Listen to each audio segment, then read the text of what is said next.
Initially, I wanted to make one video covering my issues with the extremes on both sides, but once I started writing it, I realized there was too much to cover in one sitting. So this video is going to focus on the left, and I'll make another video focused on the right. More specifically, I want to talk about the online activist left, because I think that space shows where parts of the Democratic Party and progressive culture are starting to lose control of the conversation. For this video, I'm going to focus a lot on Dean Withers and Parker, not because they represent everyone on the left, but because they represent a certain style of left-wing political debate that has become very visible online. They go on TikTok live every day on high alert, wide-eyed, with their pupils dilated. They debate MAGA and challenge people in real time. They're helping shape the next generation of left-wing political activism, while also being shaped by that same audience. That is part of the problem. Their content often feels like a mix of debate, performance, moral judgment, and public trial. The goal is not always to understand the other person's argument. Sometimes it feels like the goal is to trap them, label them, and humiliate them in front of an audience. Parker usually comes across calmer and more balanced than Dean, which makes him easier to listen to. Dean, on the other hand, often feels more reactionary, more theatrical, and more willing to escalate a conversation into moral condemnation. That doesn't mean I disagree with them on every issue. In fact, I agree with them on a lot of their political stances. But I have a serious problem with the way parts of the online left debate, label, punish, and police people. Both political extremes label each other in ridiculous ways. But I think the left does it in a way that can be more socially dangerous because the labels they use can destroy someone's reputation. I once had a conversation with a conservative woman where I was explaining my moderate views, but instead of hearing what I was saying, she kept trying to label me as a leftist. So I asked her, how would you like it if you told me you had religious conservative values? And I responded by saying, so you're a fascist. That is what these conversations have become. People are not listening to what someone actually believes. They are trying to force them into the worst possible category. On the left, that often means labeling people as racist, abusers, sexual predators, or pedophiles. If a parent admits they slapped their child after years of frustration, suddenly they are not just wrong, they are a child abuser. If someone disagrees with a group of black people, suddenly they are not just disagreeing, they are racist. If a guy talks to multiple women and makes each of them feel special, suddenly he is not just immature or dishonest, he is a predator. If someone voted for Donald Trump, the most extreme voices on the left may treat them as if they are automatically racist, sexist, abusive, and morally beyond redemption. That kind of labeling creates a culture where people are afraid to speak honestly. It also weakens the meaning of serious words. Racism is real, abuse is real, predatory behavior is real, but when every inappropriate action gets escalated into the most extreme label possible, people start to lose the ability to make distinctions. There is a difference between being inappropriate and being abusive. There is a difference between being ignorant and being racist. There is a difference between being dishonest in dating and being a predator. The extreme left often collapses those differences. And once that happens, every mistake becomes a moral identity.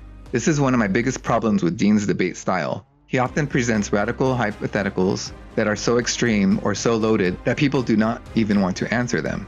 But he will not move on until they do. So the guest eventually says yes or no, just to get past that question. Then Dean reacts as if that one answer has exposed their entire value system. This is not always honest debate. Sometimes it feels like a trap. As an exaggerated example, Dean asks someone if they drink coffee in the morning, and they say yes. Then he says, well, 95% of sexual predators drink coffee in the morning. So statistically, isn't it more likely than not that you are a sexual predator?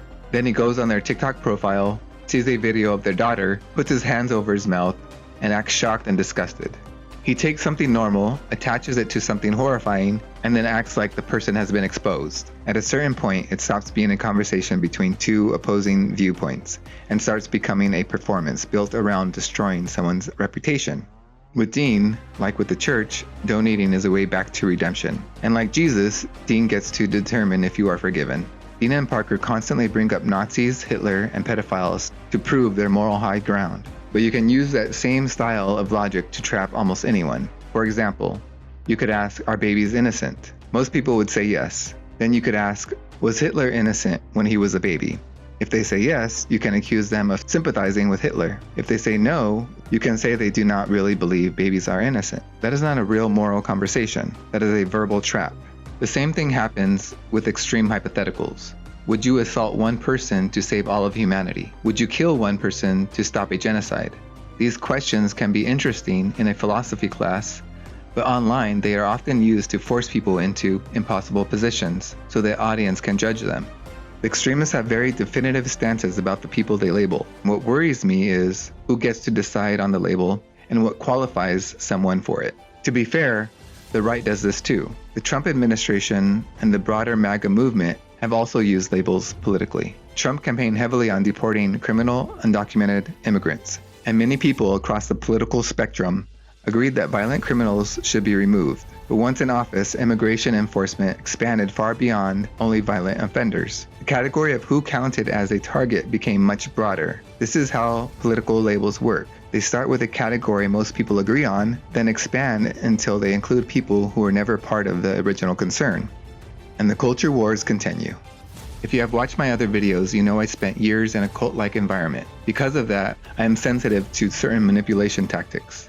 I understand why people describe MAGA as cult-like, and I understand why they see Donald Trump as a kind of cult leader. But honestly, Dean reminds me more of the leaders I experience than MAGA as a whole does. Not because his politics are the same, but because of the way he can twist a conversation and use people's answers against them. In the group I was part of, one common tactic was based around commitment. They would ask, "Are you committed to transformation?" If you said yes, they would say, "Then if you are really committed, you will participate in this event." If you said no, they would guilt trip you about possibility, growth, humanity, and your failure to live up to your own values. That is the same kind of structure I see in some online debate spaces. The question is framed so that no matter how you answer, you either contradict yourself or look immoral. Then the host and audience laugh at you either way. It also reminds me of when my dad would ask me if I did something while his hand was already raised. If I said no, he would hit me because I was calling him a liar. If I said yes, he would hit me because I admitted to what he was accusing me of. That kind of no-win questioning is not about truth, it's about control. Using Dean's own logic, you could argue that his debate style is abusive. I'm not saying he is the same as an abusive parent or cult leader. I'm saying the structure of the interaction can feel similar. Black and white thinking, forced confession, public humiliation, and moral punishment. That is where extremists start to resemble each other. They may not hold the same values, but the way they process disagreement becomes similar. Everything becomes binary. You are good or bad, safe or dangerous, with us or against us, redeemable or beyond saving. Debate bros on both sides like asking people to define socialism and communism as a way to embarrass them. The idea is that if someone cannot define the terms perfectly, then they have no right to use them. I think that is partly fair and partly ridiculous. Definitions matter, but people also recognize patterns in real life. Most people may not be able to give a textbook definition of socialism, communism, fascism, or capitalism, but they still have a general sense of what those systems represent.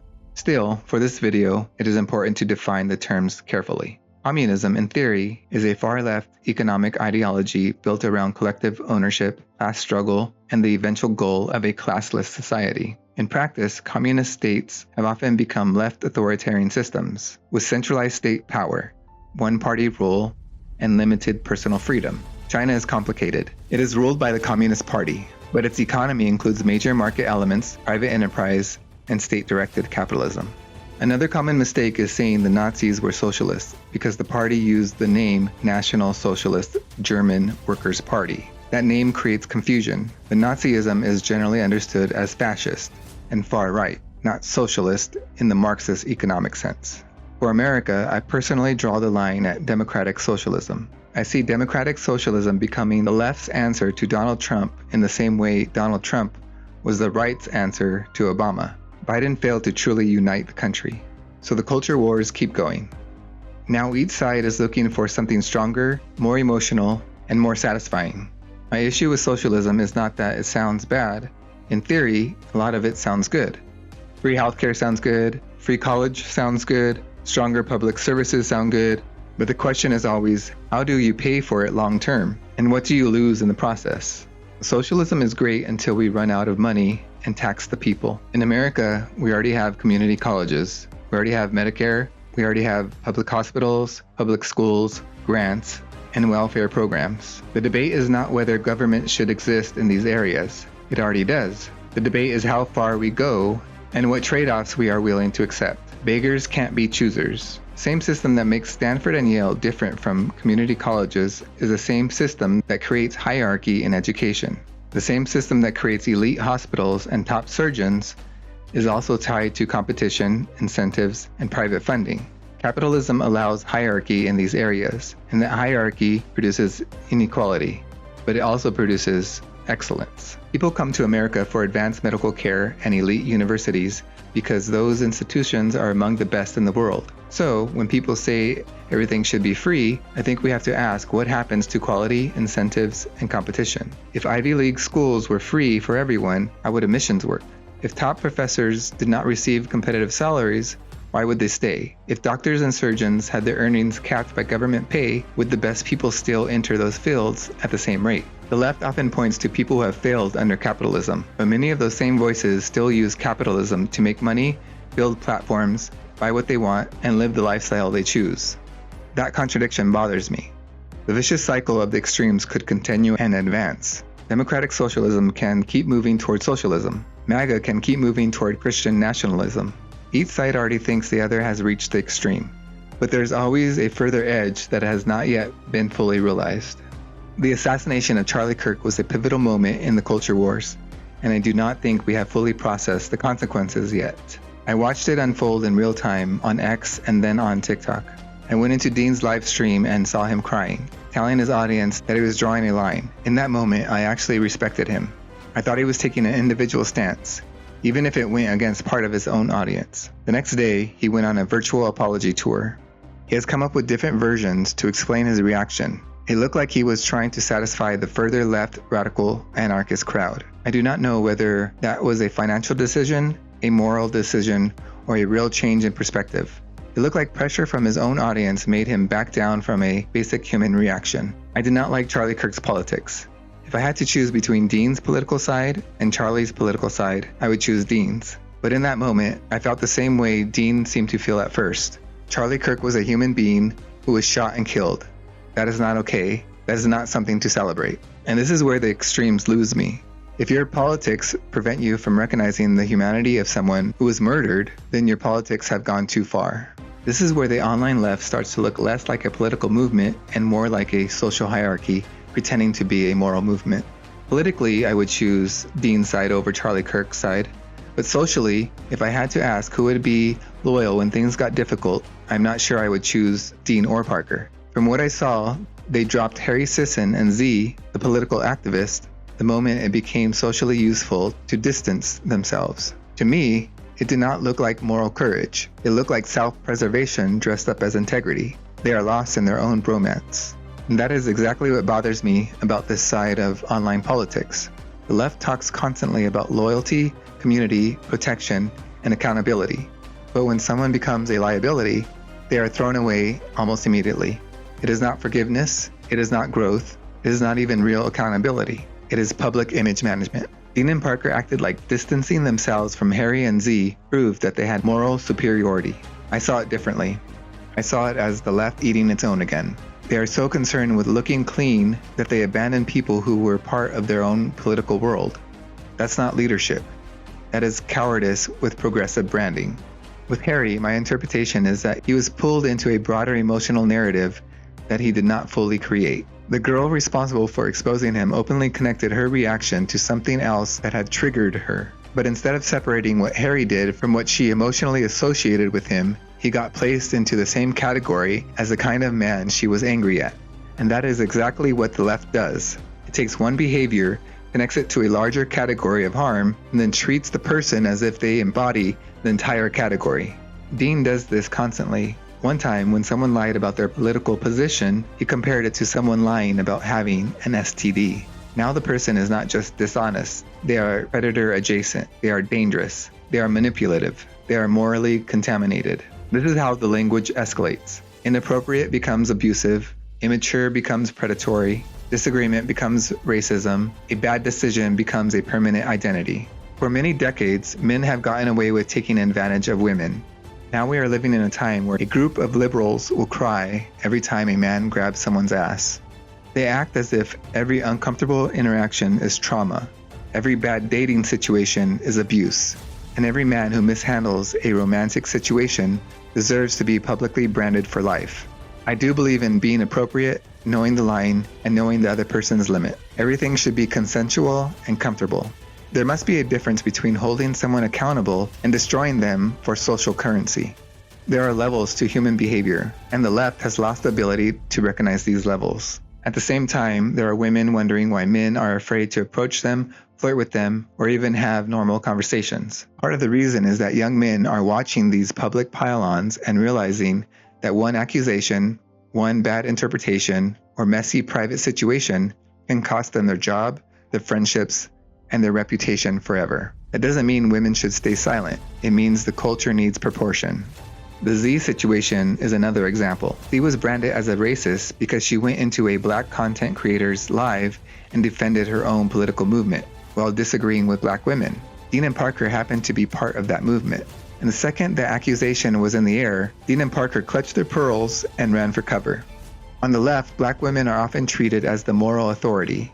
I understand why that exists. Historically, black women have been ignored, exploited, and dismissed in American politics. But there is a difference between respecting that history and creating a new hierarchy where disagreeing with a black woman automatically becomes racism. That is not equality. That is just another power structure. And once that power structure turned against Z, Dean and Parker seemed more interested in protecting themselves than defending any consistent principle. They acted like they were above the drama. But then the leaked text messages made the whole group look petty, image conscious, and addicted to status. Instead of looking like serious political activists, they look like divas fighting over who gets to be seen as the most righteous person in the room. That is what happens when politics becomes a purity contest. Everyone is loyal until loyalty becomes inconvenient. Everyone believes in grace until grace costs them followers. Everyone believes in nuance until nuance makes them look less morally superior. And that is one of my biggest problems with the online activist left. It claims to be about compassion, but it often operates through fear. It claims to be about justice, but it often rewards punishment. It claims to be about community, but it abandons people the second they become a liability. My balanced opinion of Dean and Parker is that I appreciate them both. I gravitate towards Parker more than Dean, but I agree with many of their overall positions. I agree with their stance on abortion. I agree with their criticism of religion. I agree with a lot of their policy positions. I agree with their acceptance of the LGBTQ community. And I think it matters that two straight men are willing to stand firmly in support of gay and trans people. Parker especially spent a lot of time dedicating his lives to gay and trans debates. I respect that. I do think the left went too far at times with trans activism, but I also think some of it has been adjusted, dialed back, or clarified over time. My criticism is not that Dean and Parker are wrong about everything. My criticism is that their style represents a broader problem on the left. The belief that being morally right gives you the permission to be cruel, manipulative, or dishonest in how you argue. We are living in an age where political content has become a modern cage match. Two opposing sides are brought together and people watch them tear into each other, like when Dean went up against 20 women. There's no agreeing to disagree or having the answer arrive somewhere in the middle. There is only black and white thinking, and people seeing red. That is the problem I have with both extremes. Neither side is trying to unite the country. Neither side is trying to find common ground. They are trying to win, dominate, expose, punish, and escalate. I do not want the culture wars to end in a civil war. I do not want the country to be physically divided. I do not want politics to become so extreme that people stop seeing each other as human. The left will always be tempted to cater to whoever has the biggest victim story. The right will always be tempted to cater to whoever feels the most threatened by change. Both extremes are emotional. Both extremes are reactionary. Both extremes think they are defending civilization from collapse.